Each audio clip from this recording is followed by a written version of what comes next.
Ted, you mentioned after the game, being frustrated with some of those, getting Baylor to fourth downs and then not converting. Just after watching the film, what did you see from those fourth down conversions they had? Some of it was a lack of execution, but sometimes they made a play, and we didn't, and that's what it came down to. When you go into this weekend, I guess West Virginia team that's done pretty well converting on fourth down. How much can you emphasize fourth down defense, or is that something? We emphasize a lot because the game of college football has changed. Everybody's working off the analytics now, and this year is going to set a record for the most fourth down attempts in the history of college football. So that's a point of emphasis every week as far as the mentality of having to have a four-down mindset, not a three-down mindset, and you're off the field. I mean, they went for it on 4th and 1 from their own 29. So I mean, it's not a surprise. It's not something that we haven't prepared for. It's not something we haven't spent time game planning for as a staff. It's everybody's a lot of coaches now are following the analytics and certainly being aggressive with the fourth down calls, and both offensively and defensively. Sure. Right down the line here, Bob. Yeah, Ted, a little off topic here, but you weren't around when Jeremiah Cradell was a player, but what have you seen from him in this last year to let you know he could be a pretty good coach? That's a great question.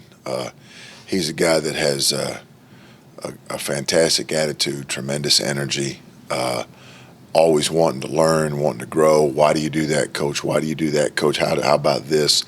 And I just have a lot of respect and admiration for him, and he's going to be a fantastic coach.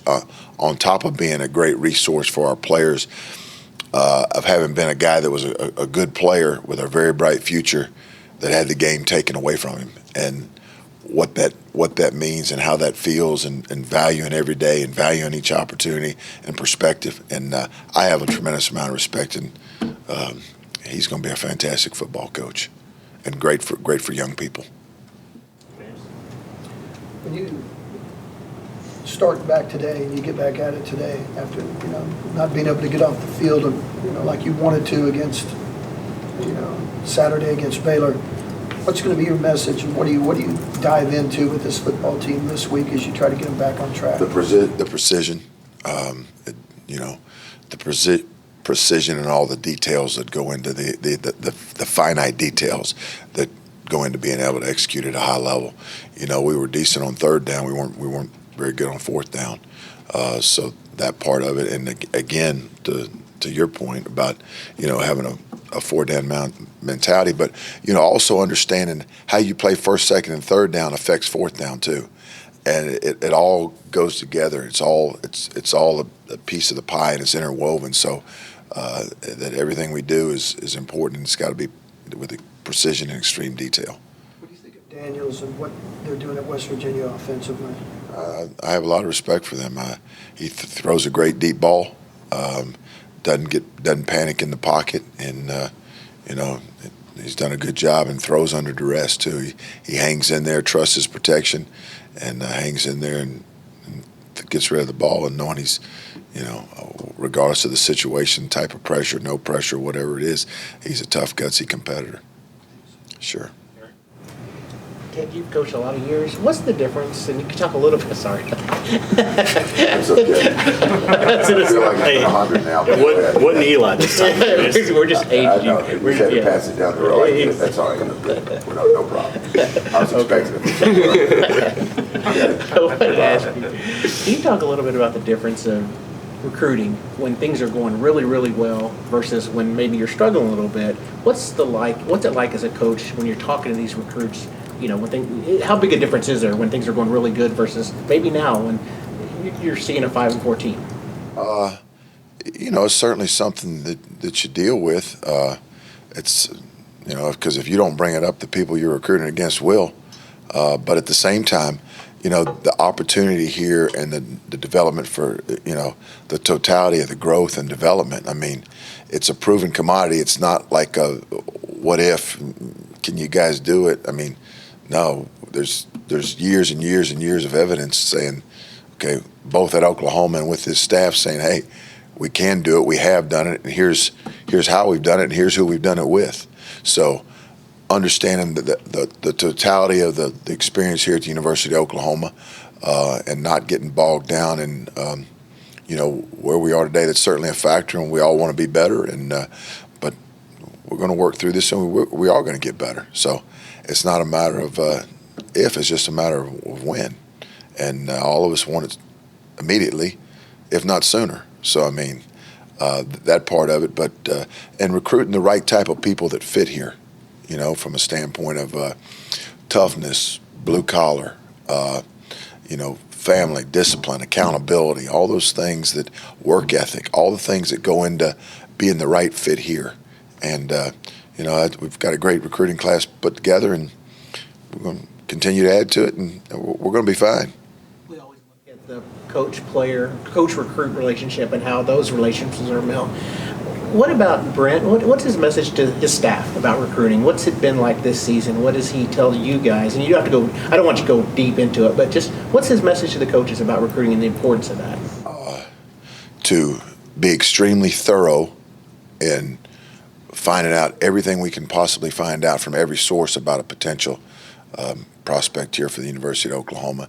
To be thorough and to delve down into it and find out what the makeup is, to make sure it's the right fit, because everybody's not a fit for here, and understanding what's important to that young person, and does it mesh with our beliefs. And at the same time, certainly there's a certain level of player that you have to be, at the bare minimum, but at the same time, he's looking for people that do that, but also fit here within our program and within our culture.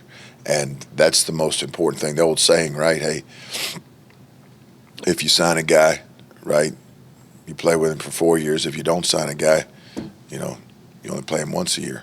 And so the things about getting it right from the fit standpoint, and again with the certain level of performance and measurables and all that, but just getting guys that would love this place and love the culture here, that fit.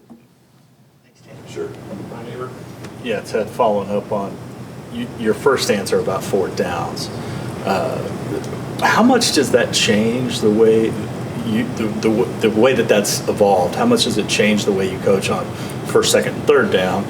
And just how have you seen that evolution process go? Has it been pretty gradual, or was it just this year that more people are starting to? I think that you've got to be more aggressive, of thinking it's 3rd and 8 and you're going to drop 8 and let them tackle a check down and it's going to be 4th and 2.